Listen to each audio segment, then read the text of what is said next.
G'day guys, welcome to Vykas Phase 3, and we're just getting started right at this moment.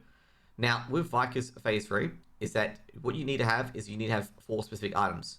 Potions, Time Stop, Whirlwind Grenade, and Sleep Bomb. Sleep Bomb, so there's a new mechanic in this fight called Lust, and basically with Lust, if you get 100 Lust, you become Charmed and you become MC'd, and the only way to break out of it is either by you dying, or a Sleep Bomb, or a stun, or anything like that.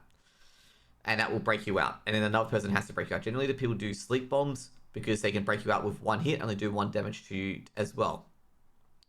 Now, another mechanic, which is going to be Medusa, which you need to organize as well. Medusa is different in hard mode, where Medusa is usually no one has to face it, but in hard mode, 1 or 2 people have to face it, depending on how many wings she's holding out. And generally, you assign 4 people to do Medusa. You assign the first 2 people, so if there's 1 wing, 1 person looks, 2 wings, 2 people look. And then the next set, which is 3 and 4, where, 3 looks if there's only 1 wing, both look if there are 2 wings, and nobody looks if there's no wings. And yeah, that's pretty much the start of this fight. Now, there's other mechanics as well, such as, which will depend on your lust. You have to manage your lust appropriately. But however, most of those are pretty mapped out as well. And Phase 3 has been pretty much solved, especially for the swords and statue phase, at 170 bars and at not 170 bars, at 155 bars. But we'll go through the fight bit by bit, and we'll just get into the fight right away for you guys so you can go straight into it. Now, let's go straight into the fight as well. With Vykas as well, if you do have Light of Salvation that turns your attacks to Holy, make sure you do so. Now, the first mechanic is going to be Swamp. If you do have Poop, make sure you go to the outside first if it coincides with Swamp.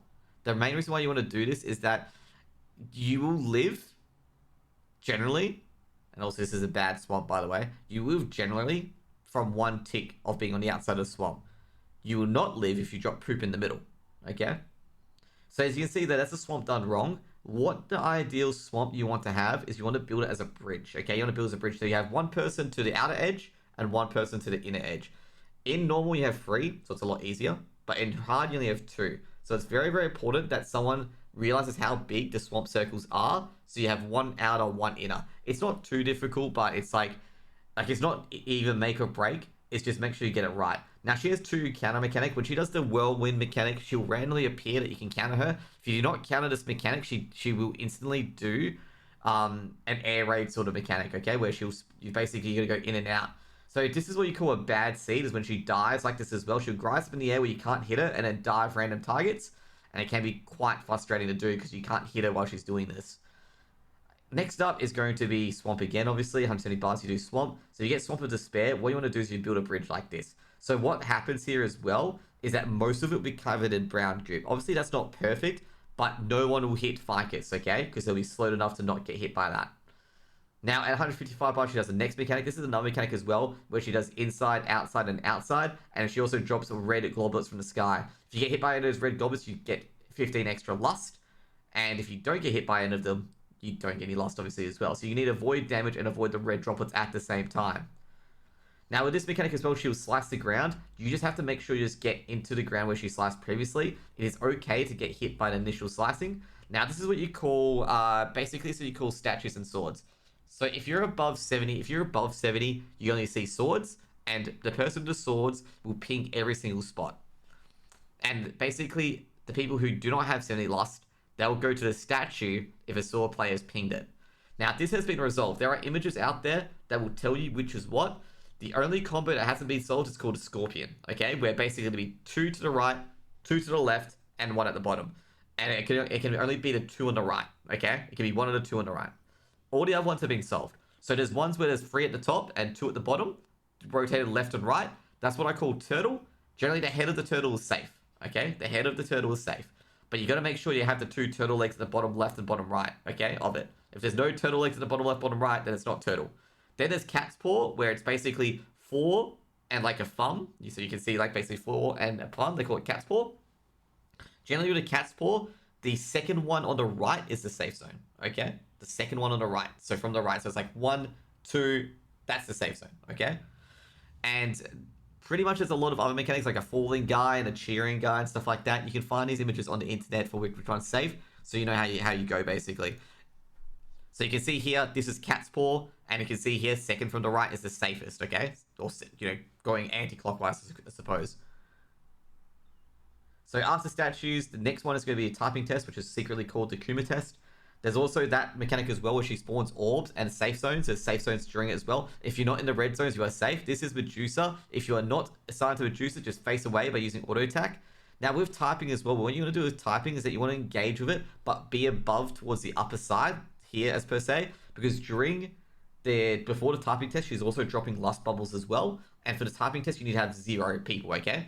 Now with the typing test as well, to type, you have to type the letters as they are. Do not rush it. Just be aware with the typing challenge as well, there's only 6 keys that she can choose from, which is Q, W, E, A, S, D. Those are the keys that she can use.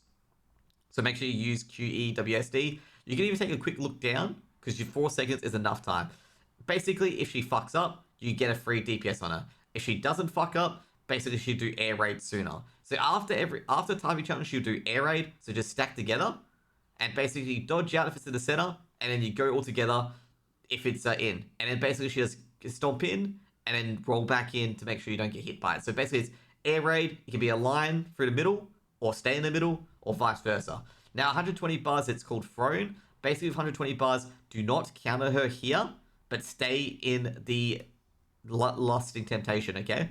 Because she will do an ability that will kill everyone that is an MC, okay? And it does take a while. There is a chance that you will get caught in these lust bubbles after thrown has been done. If you do, just sleep bomb the person immediately, okay? Sleep bomb the person who's caught in it, because they'll most likely get MC'd. Now, this is called stagger check. At 105 bars, you get stagger check. You want to use the 9 orb to reduce your lust to 0. With typing challenge, you want to use 12 to reduce your lust to 0 as well. And the stagger check, what you do is you throw whirlwind grenades and use all your stagger abilities. Once she is staggered, immediately time stop. Now, there's another way of doing this as well, where you use Way to hit both the top one and Vykas, and everyone would stagger the bottom frog. So you don't have to use a time stop potion at all to do this. Now, during the fight as well, she can do a random air raid just like that, and you need to be prepared for it as well, where she can do a random air raid during the fight as well. But overall, as I said, the Way mechanic as well, it makes it a lot easier, and it means you don't have to use Nineveh to get rid of the DPS, and it means you don't have to use the time stop potion to mitigate the damage.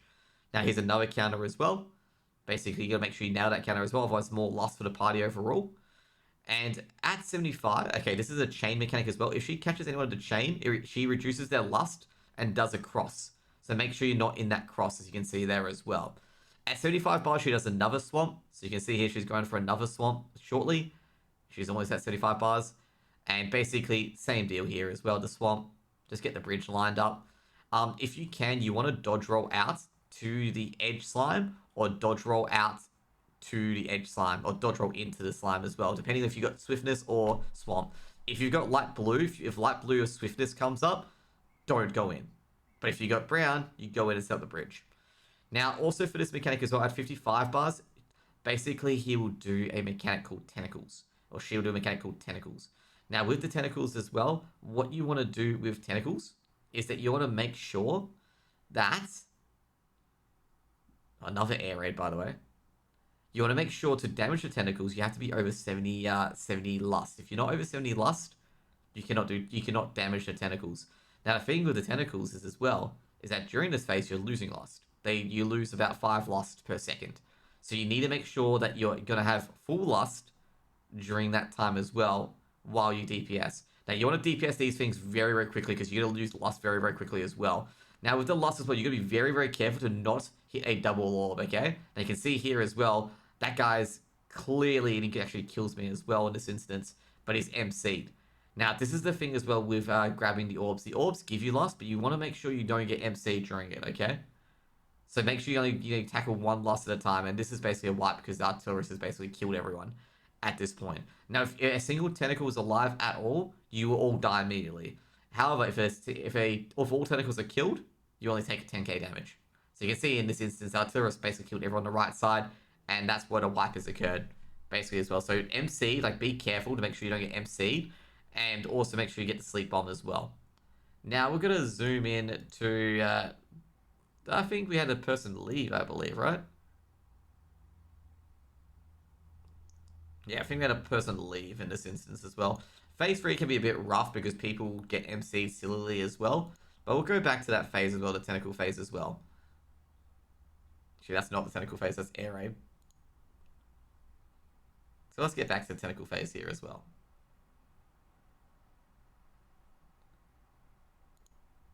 So here's a tentacle here, once again. Just be careful. Once you get it to about 85 or above, just make sure you're avoiding them. As you can see, I accidentally take one. I'm like, oh, that was not good. Just make sure you don't take any more. As soon as all the tentacles are dead, just check to make sure tops are dead as well. But generally just kill, if you're party 2, you kill the right side tentacles. If you're party 1, you kill the left side tentacles. If you've killed them all, you won't die here. But just make sure as well, once you've killed all your tentacles, to just focus on losing your lust. Now, the next mechanic at 40 bars is going to be the spacebar mechanic. So if you have red lust, you cannot take the spacebar mechanic, otherwise you'll get charmed, and you'll most likely, basically cause a bit of a ruckus for your party. She doesn't hard do it at 40, so you can DPS her to like 30 and stuff like that before she does do it. So she will jump in like that, and she'll do AoE like that, and she'll do the next mechanic. Now, basically, they all spawn at 5, 7, 10, and 1. Basically, just can mash spacebar. If you absorb an orb, just mash spacebar, and you get out of it. Now, the next one as well, that you want to take the free orb when you're getting close to killing her. Like, you want to take the free orb as well. As you can see here, like, I'm so close to being charmed that I'm just basically making sure it does avoid everything at this point. But at this point, we do go for a orb savior. Problem is as well with the orb is that there's very opportune times that you can use it, which is generally when she's staggered or countered and everything like that. But there's awful times when, like, for example, she's doing Medusa or doing Luring Temptation during it, where you can only get a few at a time. You can see here that I have to run out Luring Temptation, and I can't absorb all the orbs at all. Obviously, a chain there as well. And you can see here, some people have dropped poop in the middle. And make sure you don't drop poop in the middle. Make sure you drop it on the edges. Now, at 2 bars, she will go into her last mechanic or last phase. So basically, you can see here, 2 bars doesn't mean she's dead. She does something what Voltan does as well. It does a desperation ability, where she'll just basically get knocked backwards like this and get super mad. So pretty much for this mechanic, you just need to stagger her. So at this point, you should still have way from all the counters that you've done. And basically, you want to go to the center. So basically, on the mini-map, she'll spawn to a new area. What you want to do is you want to face away from the center, but you want to be like closest to the middle. So you have the absorb, or you have these little void zones that will take away your lust. So you can see here, I lost a bit of my lust from absorbing the void zones. You want to absorb those right away. If you've done this all correctly, basically her thing will be very, very low. After you do the initial attack, she'll do air raid. Make sure you get safe from air raid. And then she'll go to the middle. She'll jump to the middle. And then you have to be in the safe state in the middle as well. If you got good stagger, this should be very, very quickly, especially with Wei. Once she is staggered, the boss is dead. And pretty much you defeated Vykas. Now, it can get a lot harder if you have less players on as well. If you have less players alive, basically you'll get Luring Temptations, which get bigger and bigger and bigger. You need to drop the Luring Temptations on the outside, 100%, but not at 12. Later on, she does other mechanics like waffle mechanics and stuff like that, where a safe zone is at 12. We have to stay at 12 to make sure you're safe from the MC mechanics. Also, during that final phase as well, your loss is increasing by 5 every couple of seconds. So you're eventually going to get MC. So make sure people are on the lookout to just sleep bomb people out of MC and keep the phase going as long as they can to make sure a stagger bar is nil. But if you have all 8 players alive, then the stagger check should be very, very easy. As you can see, they had all 8 players alive, and then she was almost red stagger almost instantly, and we killed it fairly quickly as well. But anyway, guys, hope you guys enjoyed that. That's my Vykas guide as per se. There are a few extra mechanics in this fight as well with Vykas. There's also the slash. She can do a inward slash where she slashes on the outside, or another slash depending on the red or black where she's slashing. She can do inside or outside slash. There's also another mechanic where she does a few slashes and then turns her wings and jumps over. Basically, you want to be where her back is facing at all times. She can do the back wing jab once, or she's going to do it twice. If she does it twice, she moves 270 degrees, and you need to make sure you get to that angle where you're facing the back of her wings. Otherwise, you get hit by a red conal mechanic. Generally, a lot of people are very, very good at this and will ping their location of where you need to be. It's fairly simple to do that mechanic. Generally, you do not want to outrange the mechanic either, because the mechanic is not very, it's very hard to outrange the mechanic, just to be aware of that as well. It is quite hard to outrange the mechanic. So you want to be able to make sure you can do that mechanic properly, because even with a Deadeye dodge and somersault shot, I still get caught in it if I do it incorrectly. So just make sure you remember is that get to the back of her wings. Generally, when she does the slash, the back of her wings, so she does like 3 slashes, the back of her wings will be where she's slashing from. Okay, so it's very easy to dodge. And the second one is just moving anti-clockwise, and that's it. Anyways, guys, that's the Vykas guide for phase 3. Hope you guys enjoyed it, and hope you guys have a great day. See you guys later. Peace out.